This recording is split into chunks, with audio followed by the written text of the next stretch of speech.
آپ دیکھیں اگر ہم سیدنا علی سیدنا حسن حسین مراد لیتے ہیں تو ان کے دور میں کون سا اسلحہ غالب تھا؟ اب کہتا ہے کہ جی ان کے دور میں اسلام غالب رہے گا، حضرت علی حضرت حسن ان کے دور میں تو کوئی غالب نہیں رہا۔ اگر 12 خلفاء سے مراد ہم اپنے خلفاء لیتے ہیں تو وہ تو دین غالب ان کا دین پھیلایا انہوں نے۔ اگر 12 خلفاء سے مراد ہم اپنے 12 خلفاء لیتے ہیں تو الحمدللہ دین تو پھیلایا انہوں نے، غالب رہا ہے اسلام۔ اور پیچھے کیا کہا کہ امام علی اور امام حسن کے زمانے میں اصلاً کوئی فتوحات نہیں ہوئی، دین پھیلا نہیں ہے، اسلام پھیلا نہیں ہے اور دین غالب بھی نہیں رہا۔ 2 منٹ پہلے تو پھر اس کا مطلب یہ ہے کہ تمہارے جو 12 خلفاء ہیں ان میں نہ حضرت علی آتے ہیں نہ امام حسن آتے ہیں، یعنی جن کا مذہب ہی تناقضات سے بھرا ہوا ہو۔ صرف 52 سیکنڈ کے کلپ میں اس بیچارے کو اس لیے سے مناظرہ ہم کرنے سے اگنور کرتے ہیں کیونکہ اس ایسا بوندل جاتا ہے اور ایسا کوئی بونگا قسم کا مناظر ہے کہ جس کو یہ نہیں پتہ چل رہا تھا وہ کیا کہہ رہا ہے۔ اعوذ باللہ من الشیطان الرجیم، بسم اللہ الرحمن الرحیم۔ تمام ناظرین کی خدمت میں السلام علیکم ورحمۃ اللہ۔ ناظرین چلتے ہیں ایک اعتراض کی جانب، پھر انشاءاللہ اس کے اوپر تفصیلی گفتگو کریں گے اور آج آپ کو لطف آئے گا۔ کیونکہ ایک ایسی روایت ہے کہ جو اہل سنت کے گلے کی ہڈی بن چکی ہے، بیچارے اس روایت میں ایسے برے پھنسے ہیں کہ ان کو کچھ سمجھ بھی نہیں آتا کہ ہم نے اس حدیث کا کرنا کیا۔ اس لیے ان کے بعض علماء نے اس روایت پر آ کر ہاتھ اٹھا لیا، انہوں نے کہا کہ ٹھیک ہے بس روایت آ گئی ہے، اس سے زیادہ ہم نے اس کی کوئی وضاحت نہیں کرنی، کیونکہ جتنی وضاحت کریں گے اتنے برے پھنسیں گے۔ اب تقریباً 52 سیکنڈ کی گفتگو میں یہ معاویہ سپاہی یزید کا معاویہ جو ہے وہ اپنی ہی باتوں میں کیسا برا پھنسے گا وہ آپ آج لطف لیں گے۔ ملاحظہ فرمائیں۔ کابل تک پہنچ گیا تو اصل اسلام تو یہ ثابت ہو ہے۔ اچھا انہوں نے 12 خلفاء کی بات کی کہ میرے بعد 12 خلفاء ہوں گے اور قریش سے ہوں گے، اس سے کیا مراد؟ اس روایت میں آپ پڑھیں گے نا، اس روایت میں واضح لکھا ہے کہ ان کے دور میں اسلام غالب رہے گا۔ ٹھیک ہے، یہ مسلم کی روایت ہے۔ ان کے دور میں اسلام غالب رہے گا، مسلم کی روایت ہے، یہ جملہ آپ نے یاد رکھیں۔ ان کے دور میں اسلام غالب رہے گا، مسلم کی روایت ہے۔ اچھا جی، ان کے دور میں اسلام غالب رہے گا۔ جہاں دیکھیں جب اگر بات کرتے ہیں 12 خلفاء والی روایت کی تو اس روایت میں ہے کہ ان کے دور میں اسلام غالب رہے گا۔ آپ دیکھیں اگر ہم سیدنا علی سیدنا حسن حسین مراد لیتے ہیں تو ان کے دور میں کون سا اسلحہ غالب تھا؟ ٹھیک ہے، اب کہتا ہے کہ جی ان کے دور میں اسلام غالب رہے گا، حضرت علی حضرت حسن ان کے دور میں تو کوئی غالب نہیں رہا۔ ٹھیک ہے، کی خلافت میں اتنی جنگیں ہوئیں، سیدنا حسن 6 مہینے خلیفہ رہے، سیدنا حسین بیچارے خلافت ملی نہیں ان کو۔ ٹھیک ہے، باقی امام زین العابدین سے لے کر 11 امام تک کسی کو خلافت ملی نہیں ہے۔ ٹھیک ہے، وہ کوئی بنو امیہ کے دور میں مغلوب تھے، کوئی بنو عباس کے دور میں مغلوب تھے، بیچارے مغلوب ہی رہے ہیں۔ اگر 12 خلفاء سے مراد ہم اپنے خلفاء لیتے ہیں تو وہ تو دین غالب ان کا دین پھیلایا انہوں نے۔ تو الحمدللہ اس سے مراد جو شیعہ حضرات کے 12 ائمہ ہیں وہ تو مراد ہو سکتے ہی نہیں اس روایت سے۔ ٹھیک ہے، کبھی بھی۔ ٹھیک ہے، تو یہاں پہ ٹائم پورا ہو گیا۔ اچھا جی، اب یہ آخری سنیے گا۔ ٹھیک ہے، وہ کوئی بنو امیہ کے دور میں مغلوب تھے، کوئی بنو عباس کے دور میں مغلوب تھے، بیچارے مغلوب ہی رہے ہیں۔ اگر 12 خلفاء سے مراد ہم اپنے خلفاء لیتے ہیں تو وہ تو دین غالب ان کا دین پھیلایا انہوں نے۔ اگر 12 خلفاء سے مراد ہم اپنے 12 خلفاء لیتے ہیں تو الحمدللہ دین تو پھیلایا انہوں نے، غالب رہا ہے اسلام۔ اور پیچھے کیا کہا کہ امام علی اور امام حسن کے زمانے میں اصلاً کوئی فتوحات نہیں ہوئی، دین پھیلا نہیں ہے، اسلام پھیلا نہیں ہے اور دین غالب بھی نہیں رہا۔ ابھی 2 منٹ پہلے تو پھر اس کا مطلب یہ ہے کہ تمہارے جو 12 خلفاء ہیں ان میں نہ حضرت علی آتے ہیں نہ امام حسن آتے ہیں۔ اب بتائیں، یعنی جن کا مذہب ہی تناقضات سے بھرا ہوا ہو، صرف 52 سیکنڈ کے کلپ میں اس بیچارے کو اس لیے سے مناظرہ ہم کرنے سے اگنور کرتے ہیں کیونکہ اس ایسا بوندل جاتا ہے اور ایسا کوئی بونگا قسم کا مناظر ہے کہ جس کو یہ نہیں پتہ چل رہا تھا وہ کیا کہہ رہا ہے۔ آپ پچھلے ہمارا مناظرہ دیکھیں، وہ جی اہل بیت کی توہین شیعہ کتابوں میں، پھر پہلی ہی باری میں موصوف کیا پیش کر رہے ہیں کہ جناب رسول اللہ کے حوالے سے پیش کر رہے ہیں کہ انہوں نے کہا کہ اسلام جو ہے وہ یہ مغلوب رہے ہیں سارے، انہوں نے کچھ کیا نہیں ہے وغیرہ وغیرہ۔ یہ توہین ہو گئی جی۔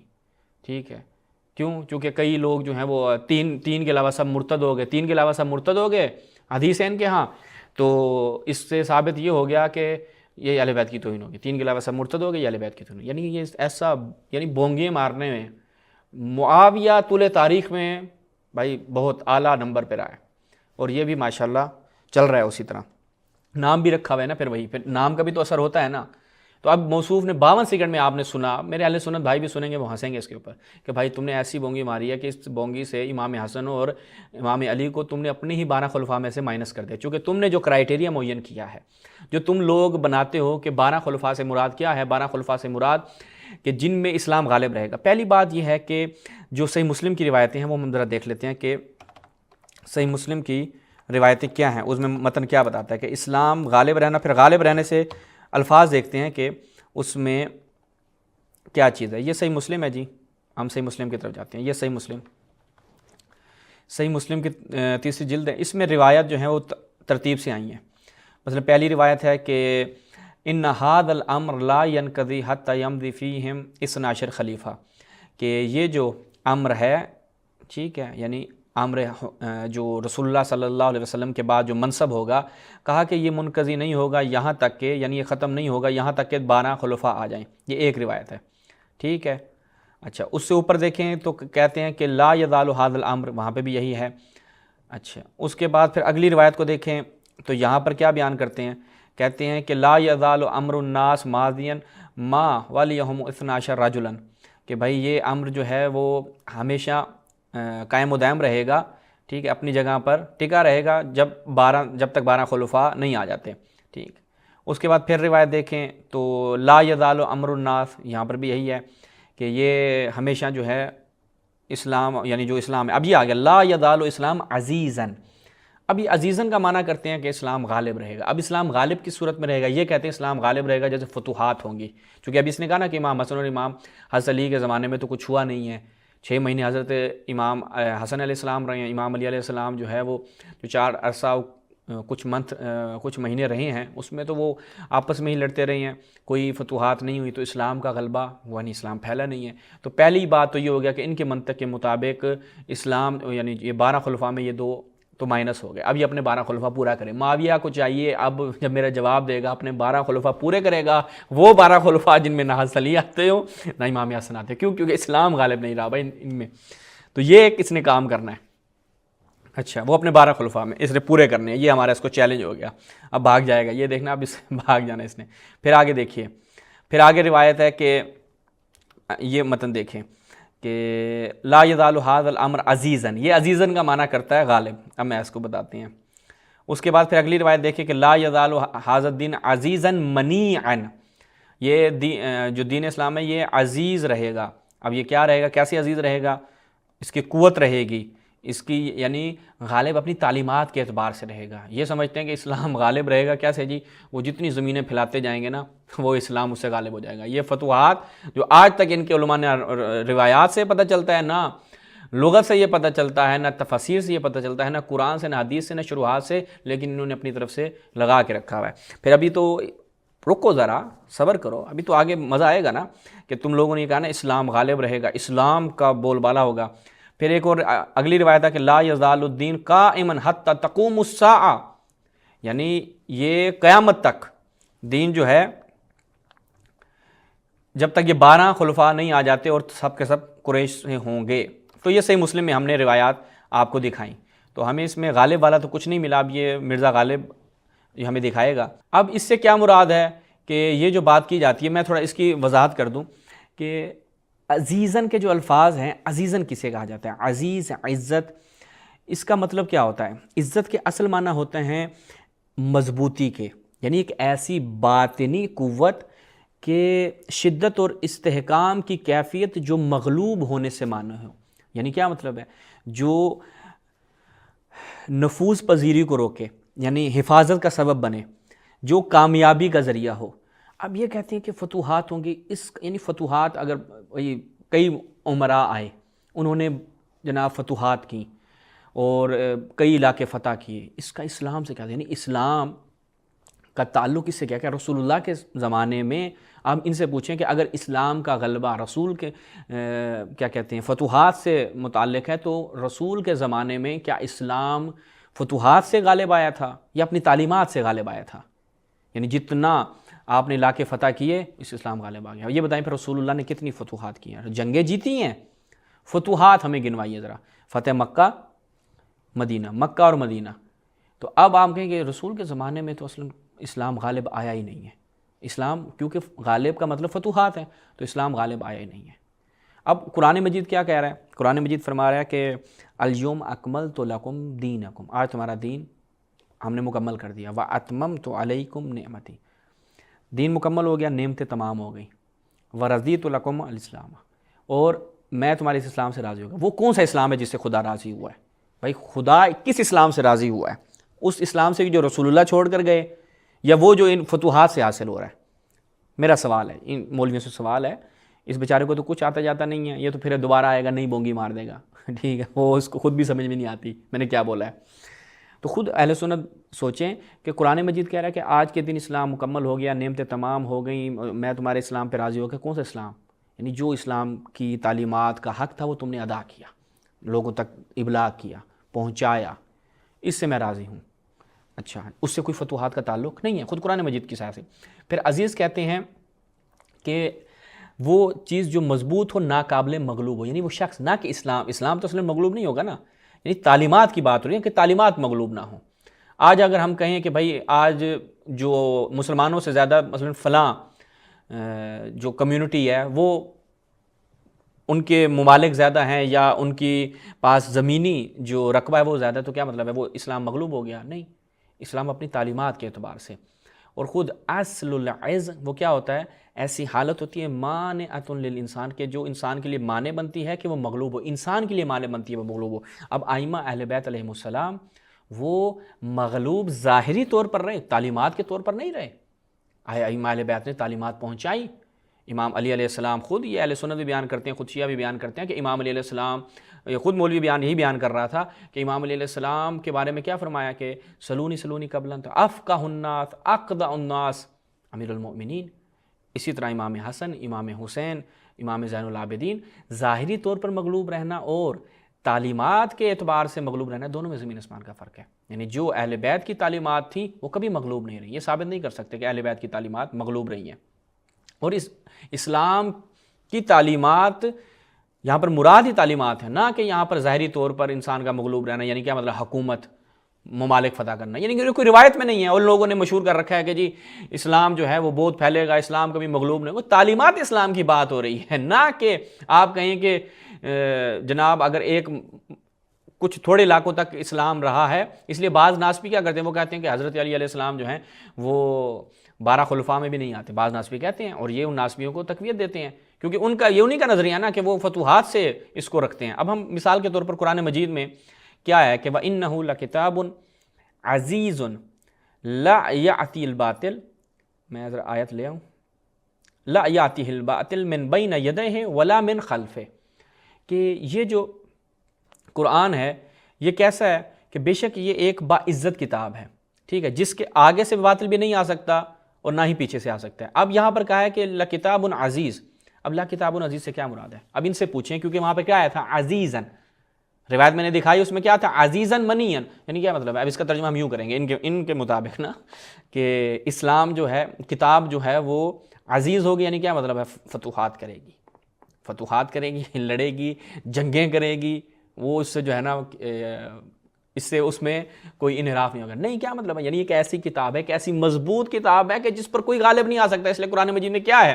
قرآن مجید میں کیا یہ ایسی کتاب ہے کہ جس میں نہ آگے سے باطل آ سکتا ہے نہ پیچھے سے باطل آ سکتا ہے. اتنی محکم کتاب ہے تم اس کی مثل لا ہی نہیں سکتے. میں پھر وہ آگے آپ کو مزید اس سے اب یہ قرآن مجید کی آیت سب جانتے ہیں، آیت سے واقف ہیں. اب ان مولویوں سے پوچھو اسی عزیزاً اور منین جس کا تم کہہ رہے ہو، فتوحات اور کشور گشائی اور یہ ساری چیزیں، اس کا ہمیں ذرا بتانا. پھر ایک اور آیت ہے قرآن مجید کی، مختصراً میں عرض کرتا ہوں. فَعَذَّذْنَا بِثَالِثٍ، سورہ یاسین کی غالباً یہ آیت ہے کہ بسم اللہ الرحمن الرحیم. میں ذرا یہ آیت آپ کے لیے لے آؤں تاکہ پھر آپ کو ہم آیت دکھاتے ہیں. یہ ذرا قرآن مجید کی طرف چلتے ہیں. سورہ یاسین کی یہ آیت ہے. اب یہاں پر بھی ہم نے انہیں کہنا ہے کہ بھائیو یہ اسی مادے سے ہے. یہ دیکھیے آگے سفر. بسم اللہ الرحمن الرحیم. سورہ یاسین ہے، آیت نمبر یہ اس کی 14 ہے کہ اذ ارسلنا الیہم اثنین فکذبوہما فعززنا بثالث.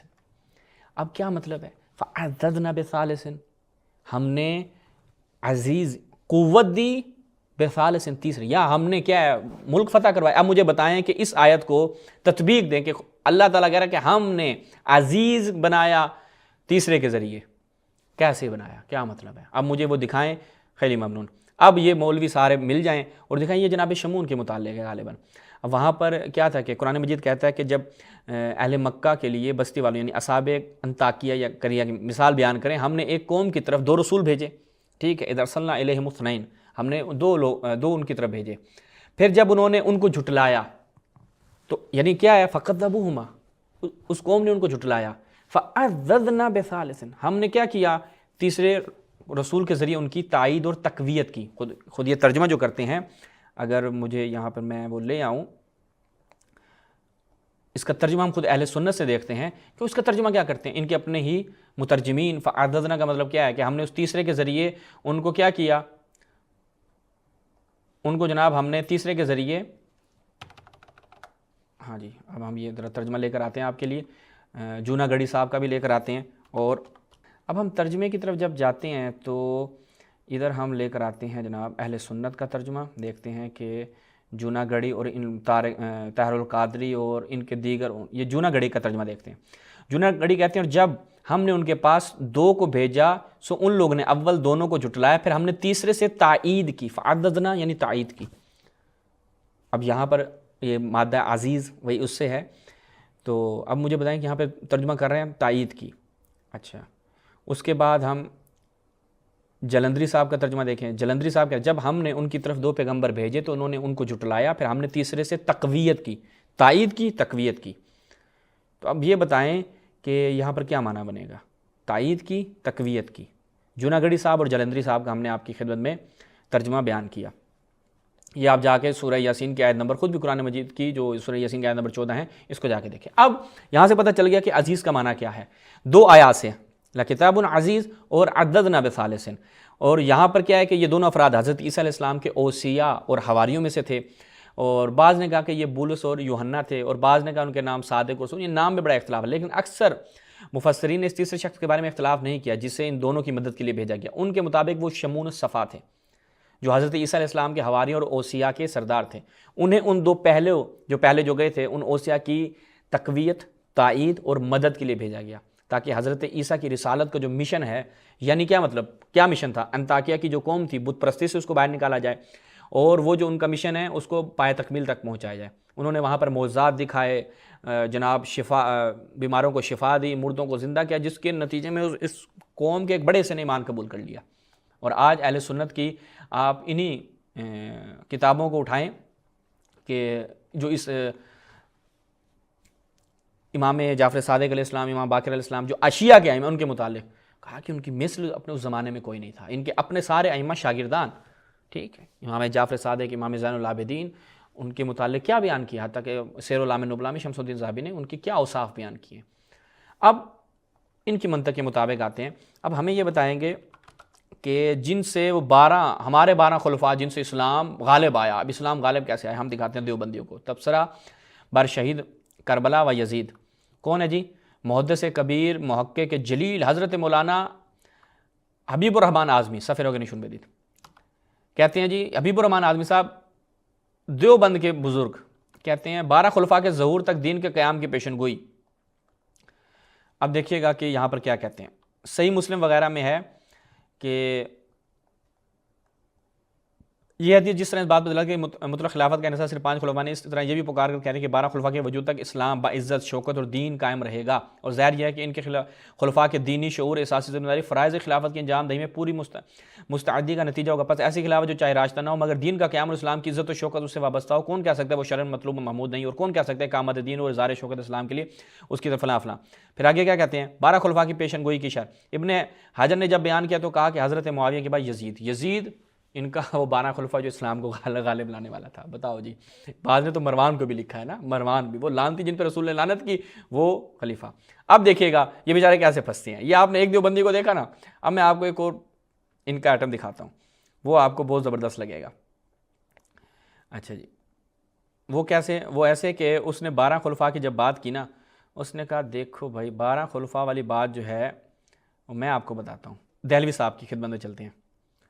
دہلوی صاحب کیا فرماتے ہیں یہ ملاحظہ کریں. اشیعۃ اللمات جلد 8 8ویں اس کی جلد ہے. کیا کہتے ہیں, اسی حدیث کی شرح میں آتے ہیں, کہتے ہیں کہ جی لا یزال امر الناس ماضیا ما ولیہم 12 رجلا کلہم من قریش لا یزال الدین قائما حتی تقوم الساعہ. یہ سارا بیان کرنے ہمیشہ جو ہے وہ دین جو ہے ان کے ذریعے قائم ہوگا قیامت تک, 12 خلیفہ ہوں گے. پھر کہا کہ پہلی چیز تو یہ ہے کہ دارین حدیث ظاہر از وہ آن از کے 12 خلیفے بعد از آن حضرت باشن در پہ یک دیگر متصل کے مستقیم شو, یعنی ایک دوسرے سے ملے ہوئے ہوں گے. یہ پورے کریں بیٹھ کے. بے ایشان امر دین و عزیز گردد بے وجود ایشان اسلام جاری گردد, بے عدالت ایشان احکام با آن بیانہ کی شہادت نمیتت بیانچہ واقعات در وجود زیر کے حسن دارشان از عمرہ جور و فساد از بنی مروان کے ممدونیس طریق شان و محمود نہیں، یعنی یہ تو نہیں ہے بنی مروان اور ان کے افراد تو نہیں ہیں جیسے انہوں نے کہا ہے۔ اب آگے کیا کہتے ہیں، کہتے ہیں ثانی آن کے مراد خلفائے عادل و عمراء صالح ہیں، یعنی مراد اس سے عادل خلفاء اور صالح عمراء ہیں کہ جو مستحق ہیں اس میں خلافت کے، انہیں کہا جائے کہ یہ رسول کے خلفاء ہیں، چونکہ خلفائی کے الفاظ آئے ہیں۔ تو اب یہ دیکھیں گے یہ عمراء صالح اور عادل کون تھے، انہوں نے لکھا کہ یزید بھی تھا۔ اب مجھے بتائیں میرے اہل سنت بھائیوں کہ یہی معاویہ کہتا ہے کہ یزید کو ہم فاسق مانتے ہیں، یزید کو ہم فاجر مانتے ہیں، یہ سارے دیوبندی ان کے بڑے بڑے مان کر گئے ہیں، وہ فرصت نہیں ہے میں دکھاؤں سارے دیوبندیوں سے۔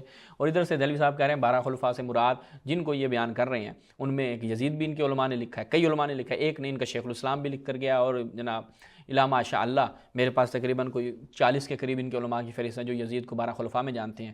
اب یہ ہماری ساری گفتگو تھی، ان کے پاس کوئی رائے حل نہیں ہے، کوئی رائے حل نہیں ہے اس حدیث سے باہر نکلنے کا۔ دیکھیں آپ بری طرح پھنس گئے، امام علی علیہ السلام کو خارج کر بیٹھے، امام حسن علیہ السلام کو خارج کر بیٹھے، یزید کو شامل کر بیٹھے، ادھر سے بھی روایت میں آیا ہے کہ وہ صالح ہوں گے اور جناب نیک ہوں گے جیسا کہ دہلوی صاحب نے بیان کیا، اور یزید کو اب یہ صالح اور نیک مانتے نہیں ہیں، تو کیا کریں؟ اتنے سارے تناقضات اور تضادات کے بعد یہ ہیں جی اہل سنت والجماعت اور سپاہ یزید یعنی سپاہ صحابہ۔ اسی پہ ہم اکتفا کرتے ہیں۔ آپ کو انشاءاللہ لطف آیا ہوگا ان لوگوں کے یہ کیا کہتے ہیں لنگڑا مذہب کے بارے میں جو آج ہم نے بیان کیا سن کر۔ انشاءاللہ مزید گفتگو کے ساتھ دوبارہ آپ کی خدمت میں حاضر ہوں گے۔ السلام علیکم ورحمۃ اللہ۔